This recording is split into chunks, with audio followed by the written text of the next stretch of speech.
Amém. Pessoal, a gente está dando continuidade às nossas aulas sobre pregação. Hoje, especificamente, nós vamos falar sobre mantendo a linha, tá? E o que que isso significa especificamente. Mas a parte mais legal é que a gente vai ter alguns exercícios.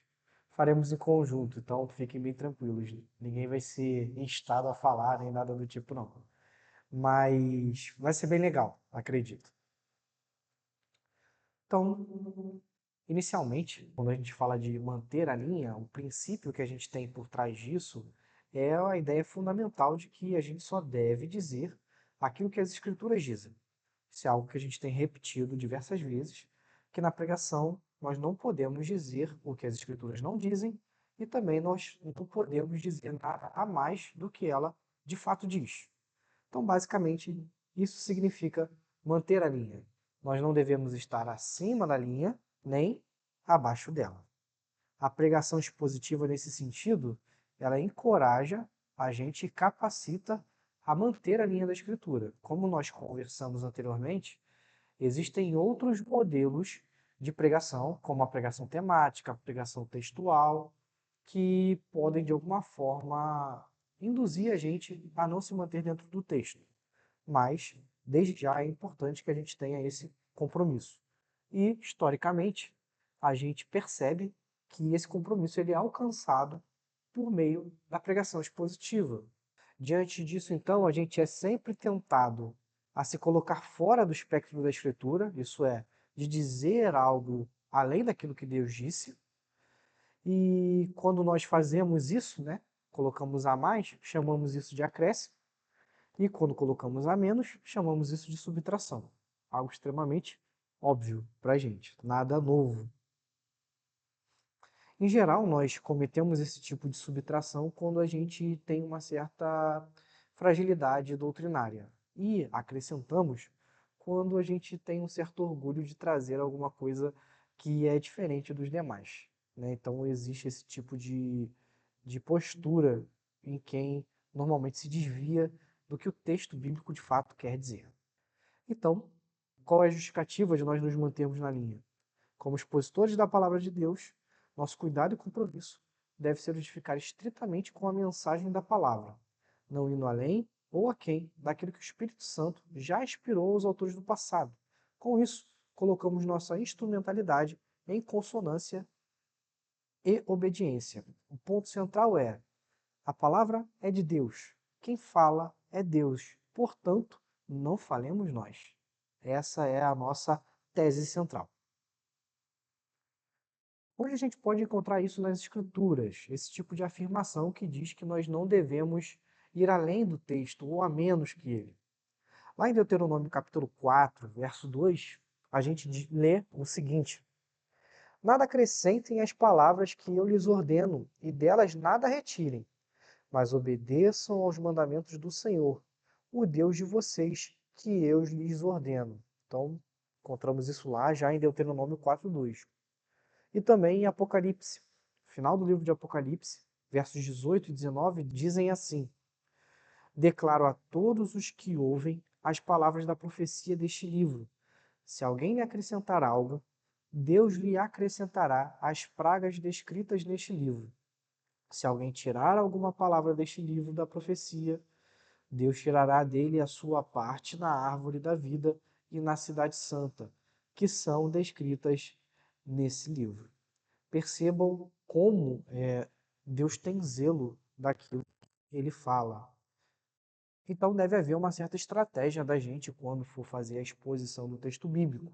A gente precisa se preparar para que a gente não cometa esse erro. Então o princípio da nossa atenção começa pela consciência desse perigo, tá? Então quando a gente lê o texto bíblico, nós precisamos estar cientes de que pode haver o risco da gente interpretar algo que Deus não disse. Então, nós precisamos já começar a antever esse tipo de realidade. E nós evitamos isso cada vez mais por meio do estudo. Porque o estudo, ele expande os nossos horizontes, ele expande a nossa mente, a ponto da gente identificar que muitas vezes certas percepções que a gente leva ao texto bíblico, elas existem somente na nossa cabeça ou na nossa cultura. E às vezes esse tipo de afastamento do autor original do texto pode acabar trazendo a gente a essa falsa percepção do que de fato está sendo dito. Então precisamos ter esse cuidado, ok? De fala específica, paramos por aí. Acho que essa já é o ponto central do entendimento da gente. Então vamos para os exercícios? O primeiro texto que eu quero abrir com vocês está em Gênesis capítulo 3, versos 1 e 3. Vamos tentar entender como esse tipo de coisa acontece na Bíblia. Gênesis 3, 1 e 3 diz assim: Mas a serpente, mais astuta do que todos os animais selvagens que o Senhor Deus tinha feito, disse à mulher: É verdade que Deus disse: Não comam do fruto de nenhuma árvore do jardim? A mulher respondeu à serpente: Do fruto das árvores do jardim podemos comer, mas do fruto da árvore que está no meio do jardim, Deus disse: Vocês não devem comer dele, nem tocar nele, para que não venham a morrer. Essa é a conversa entre Eva e a serpente. Agora, quero chamar a atenção para vocês sobre algumas coisas que estão nesse texto. Mas antes da gente fazer esse tipo de análise, vamos olhar basicamente para as perguntas. Alguém aqui nessa conversa foi acima ou abaixo da linha? Quem e como? Esse é o primeiro ponto. A serpente foi acima. Vamos ver isso? Lá em Gênesis capítulo 2, verso 16, diz assim, ó: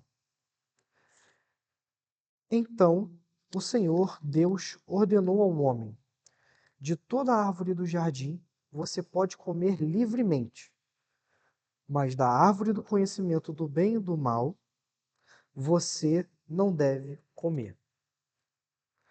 Olha só, o que a serpente disse exatamente? A serpente disse: É verdade que Deus disse: Não comam do fruto de nenhuma árvore do jardim? A resposta é: Deus não disse isso. Então a serpente, ela está deixando de dizer algo que Deus disse.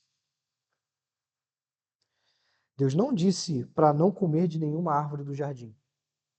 Então ela está diminuindo o número de árvores que os homens poderiam ter acesso. Outras versões dizem até diferente, inclusive. Vou pegar aqui uma outra versão, só para a gente comparar. Ela tira informação. O ponto é esse. Exatamente. Aí já é a outra sacada. Olha só o que a outra versão diz. O verso é o 1. Ora, a serpente que era mais astuta, ela disse assim, ó: É assim que Deus disse: Não comereis de todas as árvores do jardim? Ou seja, vocês não podem comer de todas as árvores do jardim?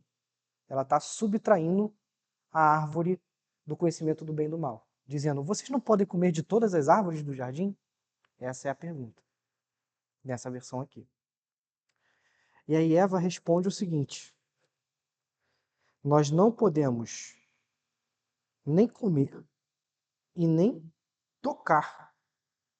Deus não disse isso. Percebam esse ponto? Deus não disse que não podia tocar, só não podia comer. Ela acrescentou, ela foi além. Então isso é ir abaixo ou acima da linha daquilo que Deus disse. E Satanás sempre vai fazer isso. Ele sempre vai pegar o texto bíblico e vai induzir a gente a entender de uma maneira diferente da que nós devemos entender. Ele fez isso com Jesus na tentação, lá em Mateus capítulo 4. Então, esse é o tipo de coisa que nós estamos submetidos quando falamos a respeito da interpretação, ok?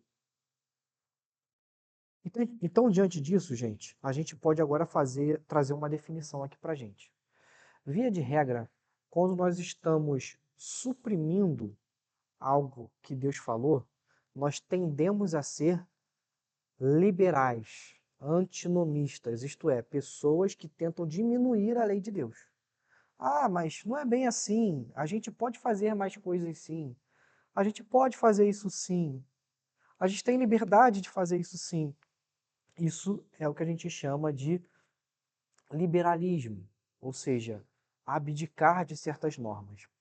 E quando a gente acrescenta além do que a palavra de Deus diz, a gente tende a ser legalista.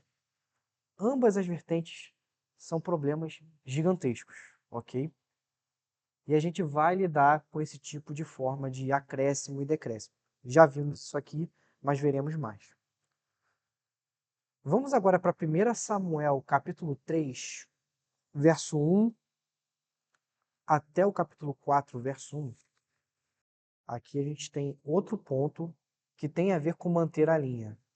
O texto é grande, então eu vou ler bem corrido, tá bom? Me acompanhe. O menino Samuel servia ao Senhor diante de Eli. Naqueles dias a palavra do Senhor era muito rara, as visões não eram frequentes. Certo dia, o sacerdote Eli, cujos olhos já começavam a escurecer-se, a ponto de não poder ver, estava deitado no lugar de costume. Também Samuel estava deitado no templo do Senhor, onde estava a arca da aliança.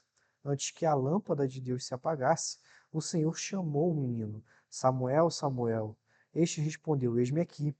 Então correu para onde estava Eli e disse: Eis-me aqui, pois você me chamou. Mas Eli respondeu: Eu não chamei você, vá deitar. Ele foi e se deitou. O Senhor tornou a chamar: Samuel. Este se levantou, foi a Eli e disse: Eis-me aqui, pois você me chamou. Mas Eli respondeu: Meu filho, eu não chamei você, vá deitar. Porém Samuel ainda não conhecia o Senhor, e a palavra do Senhor não havia sido manifestada a ele. E o Senhor chamou Samuel pela terceira vez. Ele se levantou, foi até Eli e disse: Eis-me aqui, pois você me chamou. Então Eli entendeu que era o Senhor quem chamava o menino. Por isso, ele disse a Samuel: Vá deitar. Se alguém chamar, diga: Fala, Senhor, porque o teu servo ouve. E Samuel foi para o seu lugar e se deitou. Então o Senhor veio e ali esteve, e chamou como das outras vezes: Samuel, Samuel. Este respondeu: Fala, porque o teu servo ouve. E o Senhor disse a Samuel: Eis que vou fazer uma coisa tal em Israel, que todos os que ouvirem ficarão com os dois ouvidos tinindo. Naquele dia farei contra ele tudo o que eu disse a respeito da casa dele, do começo ao fim. Porque eu já disse a ele que julgarei a sua casa para sempre, pela iniquidade que ele bem conhecia, porque os seus filhos trouxeram maldição sobre si, e ele não os repreendeu. Portanto, jurei à casa de Eli que a sua iniquidade nunca será expiada, nem com sacrifício, nem com oferta de cereais. Samuel ficou deitado até de manhã. Então abriu os portões da casa do Senhor, mas estava com medo de relatar a visão a Eli. Então ele chamou Samuel e disse: Samuel, meu filho. Ele respondeu: Eis-me aqui. Então ele disse: O que foi que o Senhor lhe falou? Peço que você não esconda nada de mim. Que Deus faça com você o que bem quiser se você me esconder alguma coisa de tudo o que ele falou. Então Samuel lhe contou tudo, sem esconder nada. E ele disse: Ele é o Senhor, que ele faça o que achar melhor. Samuel crescia e o Senhor estava com ele, e não deixou que nenhuma de suas palavras caísse por terra. Todo o Israel, desde Dan até Berseba, reconheceu que Samuel estava confirmado como profeta do Senhor. O Senhor continuou a aparecer em Siló, porque em Siló o Senhor se manifestava a Samuel por meio da palavra do Senhor. A palavra de Samuel veio a todo Israel. Israel saiu à batalha contra os filisteus e acampou em Benézer, e os filisteus acamparam em Afeca. Esse é o texto, tá? O ponto central é o seguinte: quem se manteve na linha e quem não se manteve na linha no texto?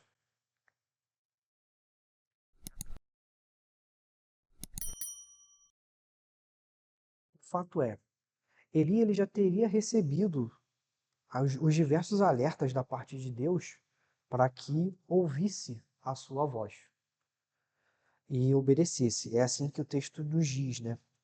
nas palavras que Deus diz a Samuel, nós ouvimos que no versículo 12 diz o seguinte: naquele dia farei contra Eli tudo o que eu disse a respeito da casa dele. Percebam que aquilo que Deus já havia falado, ele haveria de cumprir. Eli é quem não cumpre, não se mantém nessa linha, ok? Ao mesmo tempo, é quem tem a perspicácia de compreender a voz de Deus para Samuel.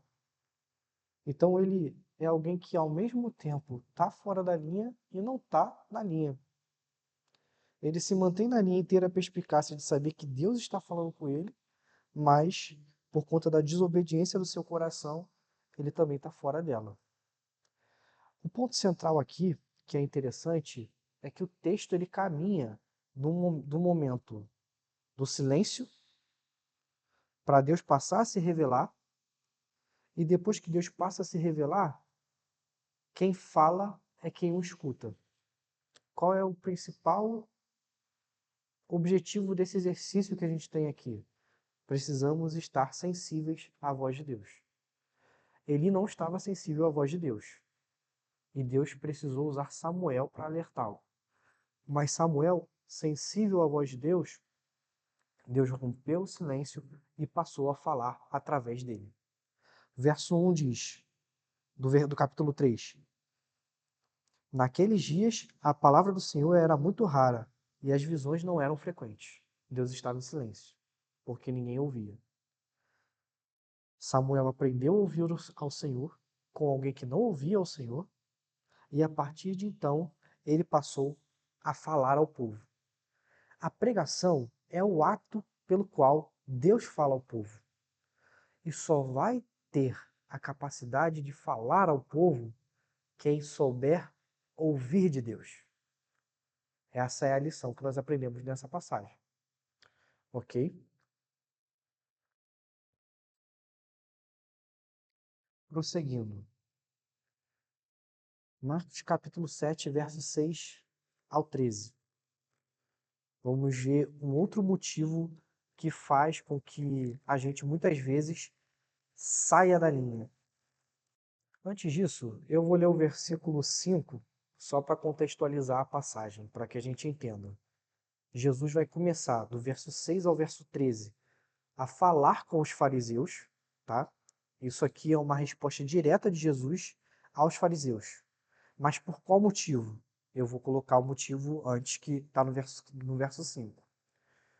Os fariseus e os escribas perguntaram a Jesus: por que os seus discípulos não vivem conforme a tradição dos anciãos, mas comem com as mãos impuras? Agora é o texto que Jesus responde a eles. Jesus bem respondeu: bem profetizou Isaías a respeito de vocês, hipócritas, como está escrito: este povo me honra com os lábios, mas o seu coração está longe de mim. Em vão me adoram, ensinando doutrinas que são preceitos humanos. Rejeitando o mandamento de Deus, vocês guardam a tradição humana. E disse-lhes ainda: vocês sempre encontram uma maneira de rejeitar o mandamento de Deus para guardarem a própria tradição. Pois Moisés disse: honre o seu pai e a sua mãe, e quem maldisser o seu pai ou a sua mãe seja punido de morte.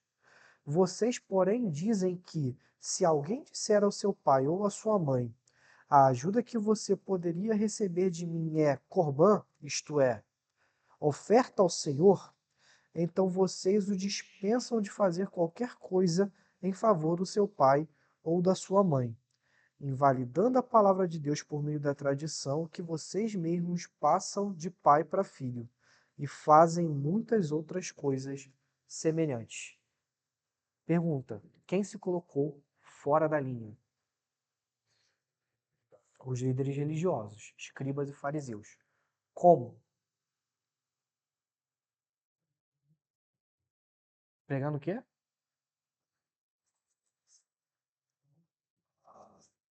Também. É um ponto. Esse é o ponto central. criando regras humanas, aumentando a lei.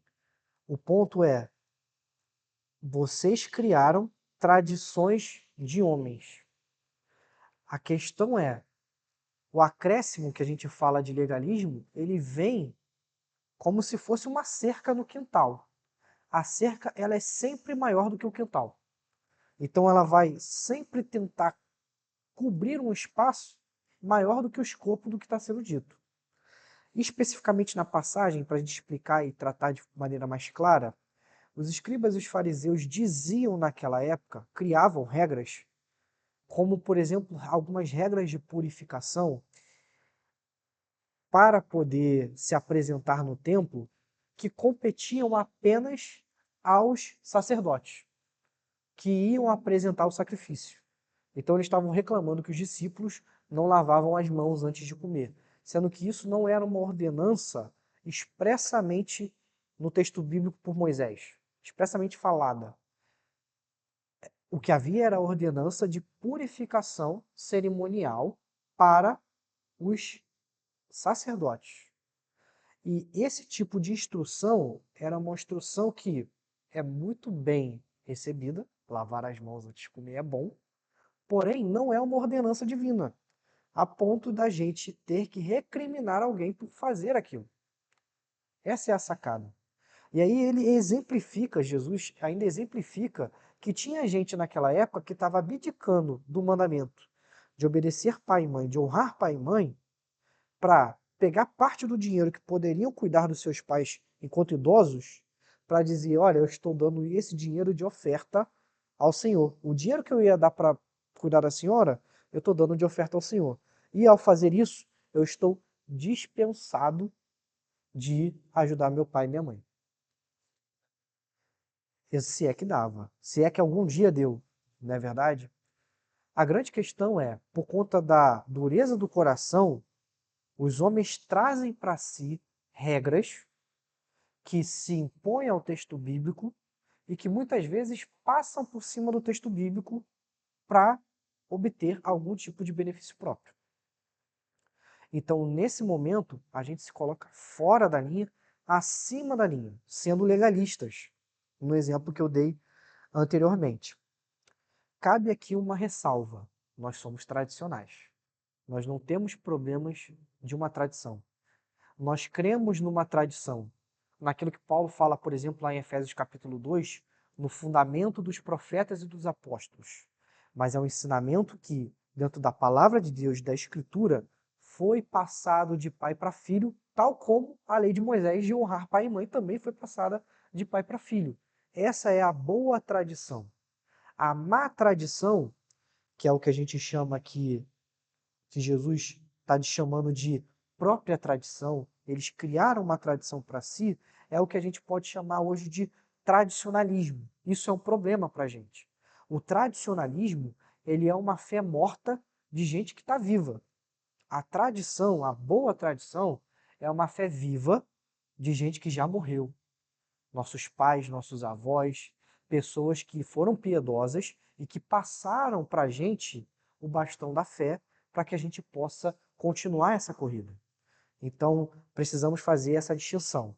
Mas o ponto é que a tradição, ela pode ser um caminho que faz com que a gente, muitas vezes, leia o texto para além do que ele de fato quer dizer. E aí eu vou trazer uma postagem do nosso pastor recente, que ele colocou nas redes sociais, e talvez alguns aqui vão se lembrar, de que toda teologia é uma caixa.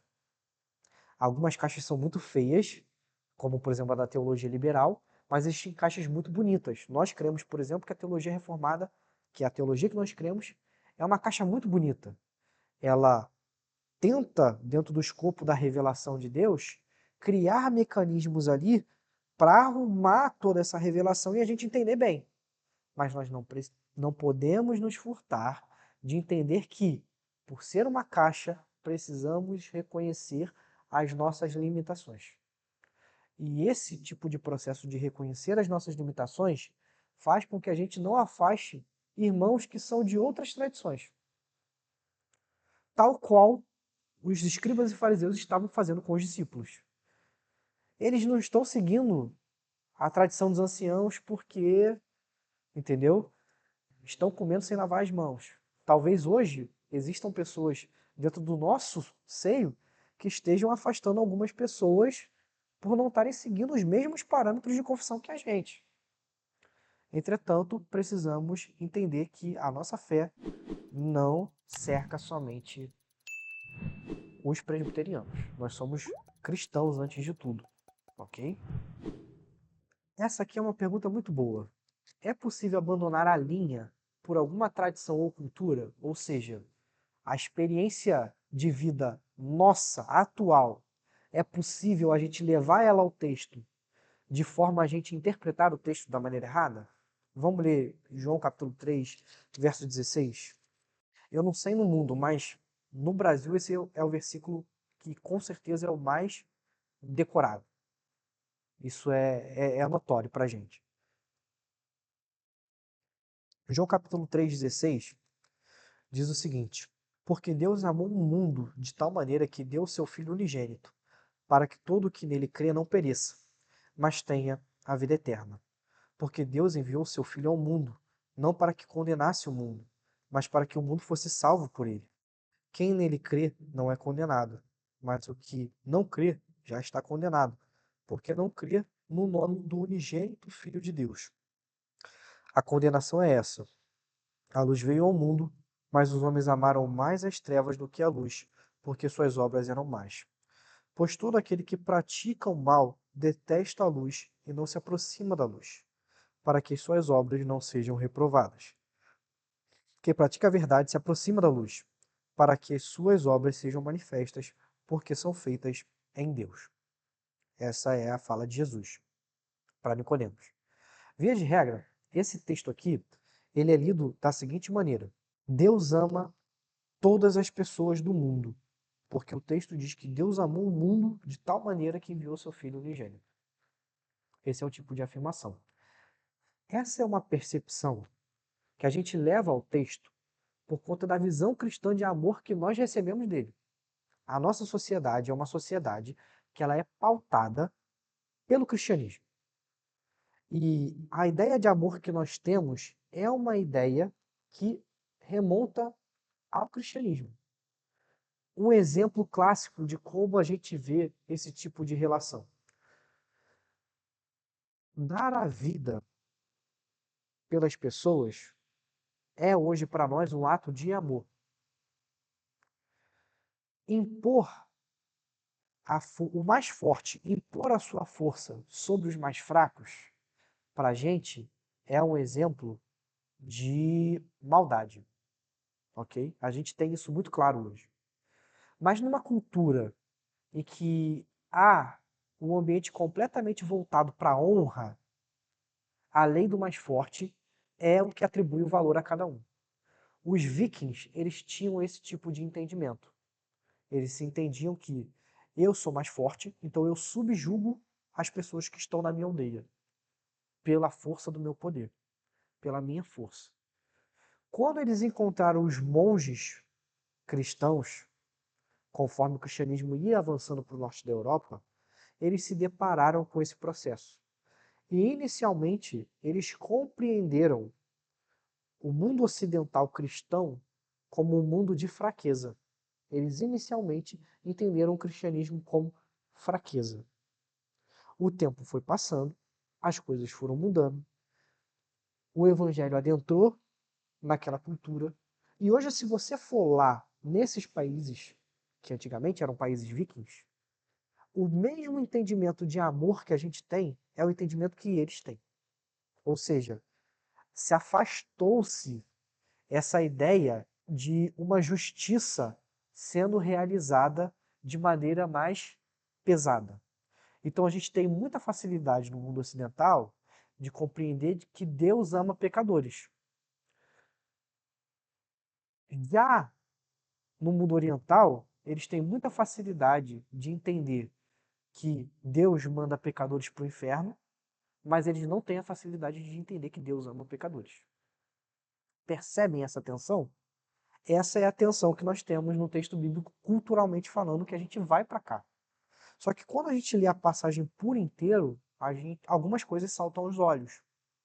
Como, por exemplo, João capítulo 3, verso 36. Olha o que diz. Por isso, quem crê no Filho tem a vida eterna. Quem se mantém rebelde contra o Filho não verá a vida, mas sobre ele permanece a ira de Deus. Então, olha as coisas se pesando, se contrabalanceando dentro da passagem. Então, aquilo que a gente entende como mundo, todas as pessoas, deve ser compreendido de forma diferente no texto. Na verdade, quando a gente olha para mundo João, capítulo 3, e pensa no mundo como todas as pessoas, a gente tem um problema e muitas vezes é o nosso entendimento cultural que está indo para o texto. Então, como nós deveríamos ler esse texto? O mundo como esse sistema que nós temos hoje. O mundo como o globo terrestre, a criação. Deus enviou seu Filho ao mundo, ele encarnou na Terra, no mundo material, viveu nesse nosso mundo aqui, para que para que ele cumprisse esse exemplo, morresse e nos trouxesse a salvação. Deus enviou seu Filho a esse mundo. E um outro ponto é, João costuma utilizar o termo mundo sempre como uma ordem que está debaixo do pecado e que precisa ser redimida por Deus. Então, a grande questão o amor de tal maneira, a beleza desse de tal maneira, não é porque o mundo tem muitas pessoas e ele amou todas essas pessoas. Não. O ponto é, Deus amou esse mundo e é de tal maneira porque esse mundo ele era uma ordem má. Então, o fato de Deus ter amado um mundo mau revela a intensidade do amor de Deus. É isso que Paulo fala aos Romanos. Porque a beleza do amor de Deus é que Deus nos amou sendo nós ainda pecadores. O ponto é esse. Se você for lá para João 17, Jesus ora pelos seus discípulos e ora para que Deus os guarde do mundo. Olha, eu oro para que o Senhor os guarde do mundo, para que se mantenham livres do mundo. Mas olha, eu não oro para que vocês saiam do mundo. Entendeu? Ele fala assim. Então ele usa mundo lá também. Então esse é o ponto. A ideia correta da interpretação da passagem é essa. E muitas vezes a ação cultural faz com que a gente se distancie desse entendimento de mundo, ok? Para finalizar, o último exercício é a gente ler o livro de Judas completo. Exatamente. Perfeito. Assim, quando a gente faz esse processo de fechar os olhos e olhar só uma passagem, a gente vai cometer esse erro. E muitas vezes, quando a gente olha o texto por completo, as coisas fazem mais sentido. Esse mesmo Cristo que está vindo aqui para salvar o mundo, foi o que você falou. Ah, ele veio ao mundo não para condenar o mundo. Sim, Jesus vem e redime o mundo. Mas aqueles que estão no mundo e que não creem nele, vão ver a destruição. Eles já estão condenados. Essa é a sacada.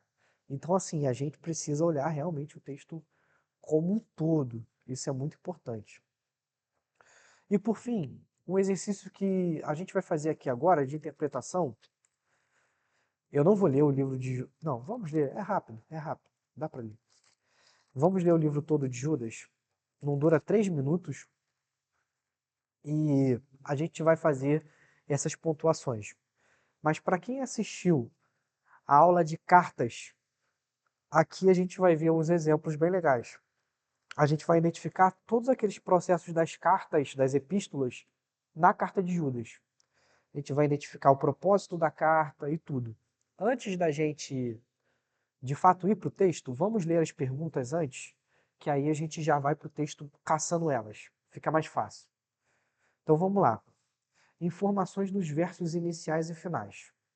A gente vai ler isso antes para entender. Repetição de ideias, palavras. Declaração de propósito do autor. E por fim, ver se há algo que aponte para o Antigo Testamento. 4 exercícios bem tranquilos. Então, Vamos lá, informações dos versos iniciais e finais. Vou ler dos versos de 1 a 3, que são as informações dos versos iniciais. 1 a 3, não, na verdade 1 a 2, 1 e 2. Judas, servo de Jesus Cristo e irmão de Tiago, aos que foram chamados, são amados em Deus Pai e guardados em Jesus Cristo, que a misericórdia e paz e o amor lhes sejam multiplicados. Então, qual é o teor da informação inicial? Saudação.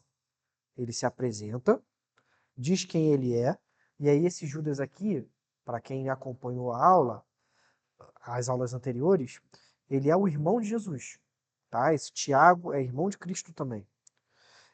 Ele endereça a quem ele escreve, os que são chamados, né? E que são amados por Deus e guardados em Cristo. E por fim, faz uma saudação rogando pela misericórdia, amor e paz entre os irmãos.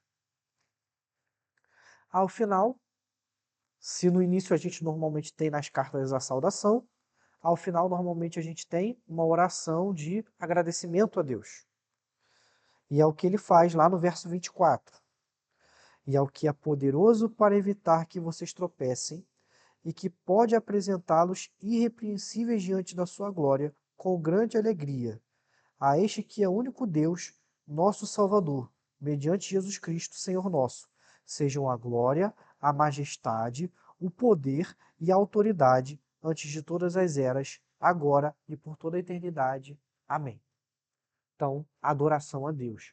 Doxologia. Doxologia significa palavra de glória, ok? A gente está dando uma palavra de glória no final da passagem. A gente pode ir um pouquinho antes, entender um pouquinho também da parte final, ele dá alguns conselhos, né? Também faz parte da finalização do texto. Mas vamos continuar aqui. Antes da gente ir para a repetição de ideias, vamos tentar responder agora a declaração de propósito do autor, ok? Já está no versículo 3. Olha o que ele diz.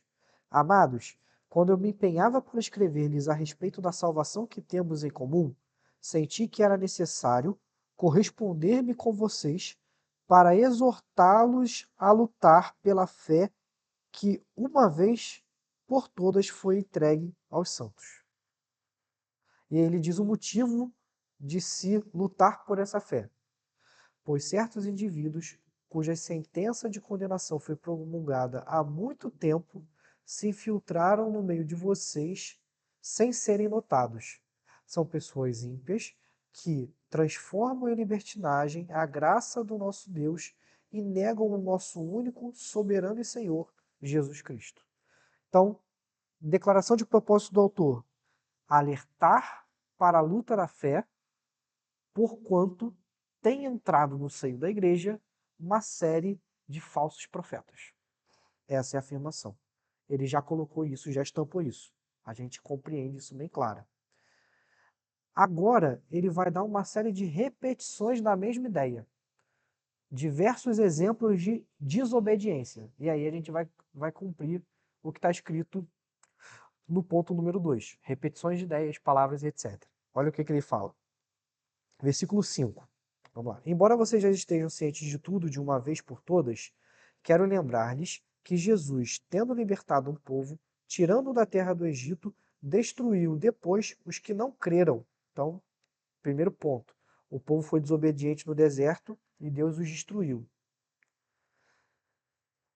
E a anjos, os que não guardaram o seu estado original, mas abandonaram o seu próprio lugar.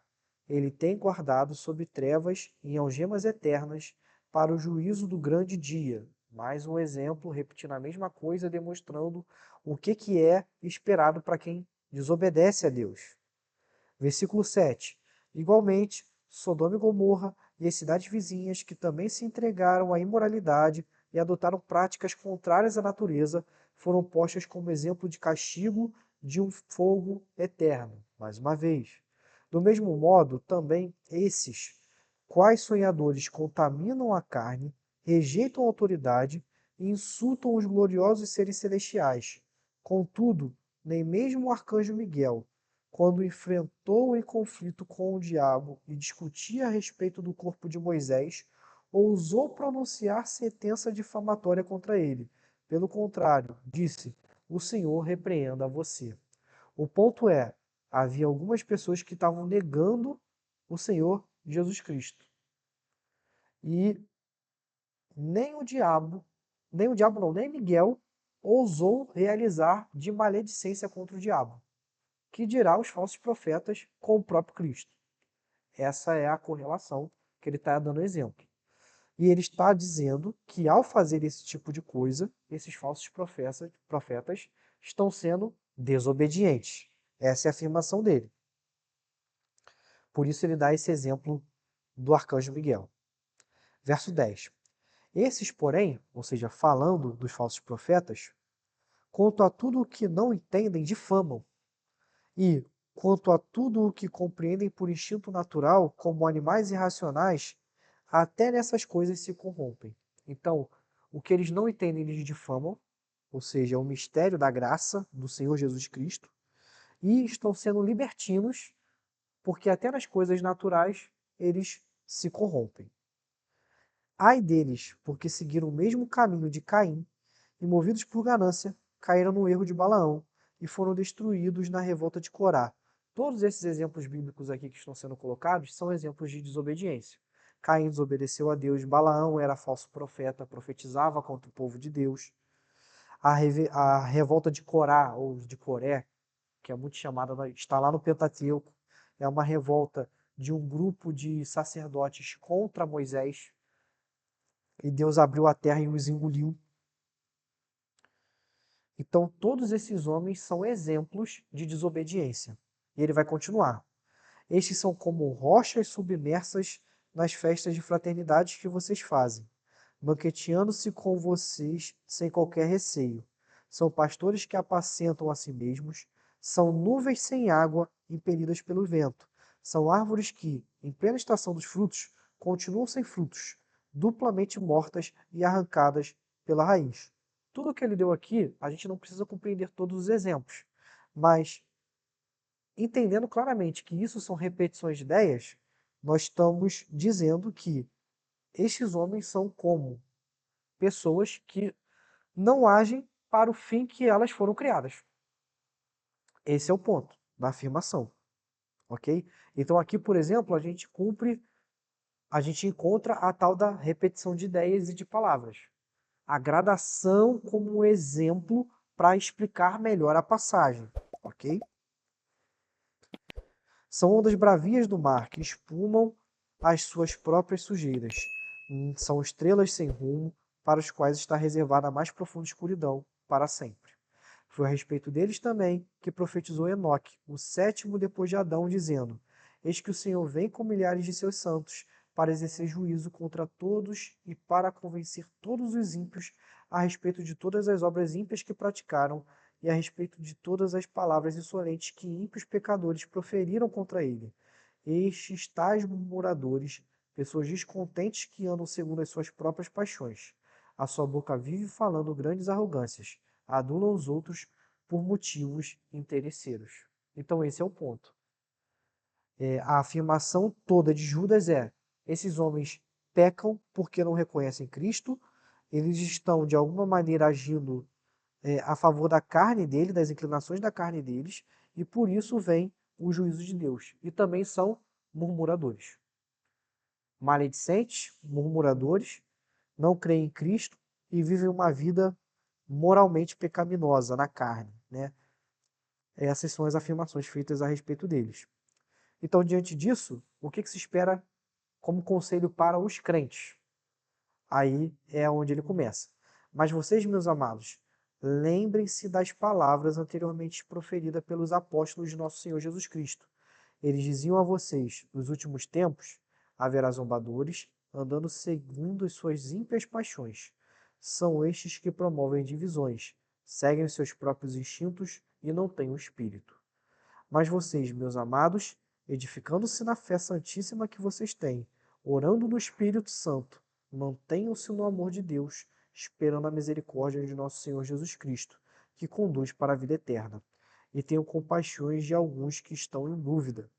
Salvem outros, arrebatando-os do fogo. Quanto a outros, sejam também compassivos, mas com temor, detestando até a roupa contaminada pela carne. E aí ele termina com a doxologia que nós já lemos. Perceberam como essa estrutura torna mais fácil a compreensão do texto? A gente lê o texto e entende o texto do início ao fim. Mesmo que existam elementos pequenos dentro da passagem que podem não ser tão claros para a gente. Aí a gente vai atrás de um comentário. Poxa, o que quer dizer Enoque aqui? O que está falando aqui da briga do corpo de Moisés? Esse tipo de coisa a gente busca depois. Mas a estrutura e a afirmação da ideia pode ser muito bem compreendida, ok? Então, irmãos, a título de conclusão, apenas eu quero lembrar vocês que nós somos propensos a esse tipo de ato, tá? A vida em comunidade, a vida compreendendo o texto bíblico juntos, é importante por causa disso, para que a gente entenda bem o que o texto quer dizer e a gente não cometa esse tipo de erro. Amém? Comentários, dúvidas, qualquer coisa, fiquem à vontade.